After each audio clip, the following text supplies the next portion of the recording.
Good evening. Newly elected U.S. President Joe Biden has announced a third citizen incentive package. The $1.90 trillion package, announced on Thursday, proposes to increase unemployment benefits, assistance to homeless people in Corona and food aid. The proposal also calls for more support for state and local governments and small businesses. During this pandemic, millions of Americans, through no fault of their own, have lost the dignity and respect that comes with a job and a paycheck. Millions of Americans never thought they'd be out of work. Many of them never even envisioned the idea, are facing eviction, waiting for hours in their cars to feed their families as they drive up to a food bank. Millions have kept their jobs but have seen their hours and paychecks reduced, barely hanging on as well. One where people rely on paychecks, not their investments, to pay for their bills and their meals and their children's needs. Just since this pandemic began, the wealth of the top 1% of the nation has grown roughly $1.5 trillion since the end of last year, 4 times the amount for the entire bottom 50% of American wage earners. Some 18 million Americans are still relying on unemployment insurance. Some 400,000 small businesses have permanently closed their doors. And it's not hard to see that we're in the middle of the once-in-several-generations economic crisis with a once-in-several-generations public health crisis.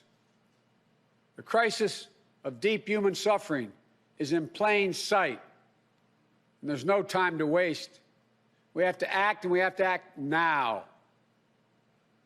This is what economists are telling us. More importantly, it's what the values we hold dear in our hearts as Americans are telling us. A growing chorus of top economists agree that the moment of crisis, in this moment of crisis, with interest rates at historic lows, we cannot afford inaction.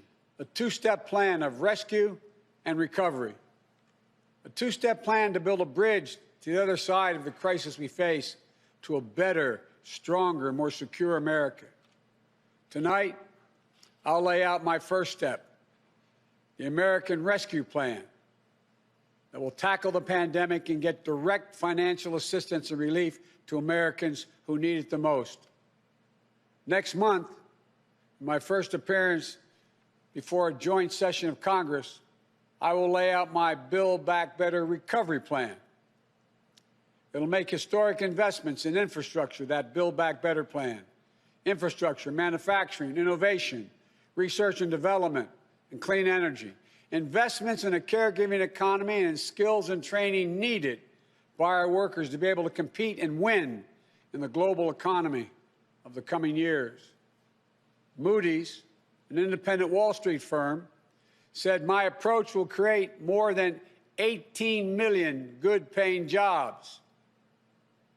Our rescue and recovery plan is a path forward with both seriousness of purpose and a clear plan, with transparency and accountability, with a call for unity that is equally necessary.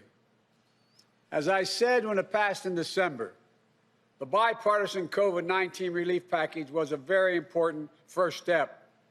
But I said at the time, it's just a down payment. We need more action, more bipartisanship, and we need to move quickly. We need to move fast. We will finish the job of getting a total of $2,000 in cash relief to people who need it the most. The $600 already appropriated is simply not enough. You just have to choose between paying rent and putting food on the table. $2,000 is going to go a long way to ease that pain. We'll also provide more peace of mind for struggling families by extending unemployment insurance. There will be a $400 per week supplement. We will invest $3 billion in making sure mothers and their young children have the nutrition they need. Direct cash payments, extended unemployment insurance, rent relief, food assistance, keeping essential frontline workers on the job, aid to small businesses. These are the key elements to the American Rescue Plan. In March last year, the U.S. government announced the first $3 trillion citizen incentive package as part of its response to the corona situation, according to CNN. The second package of $90 billion was announced in December last year. This time, Biden announced a package that would increase the scope and amount of government assistance provided in various areas in the previous two packages. Democrats have twice called for increased government support, but the proposal has stalled in the Republican-controlled Senate. But this time the situation is different. Because, along with the presidency, both the House of Representatives and the Senate are now under the control of Democrats. Bongshai News. New York.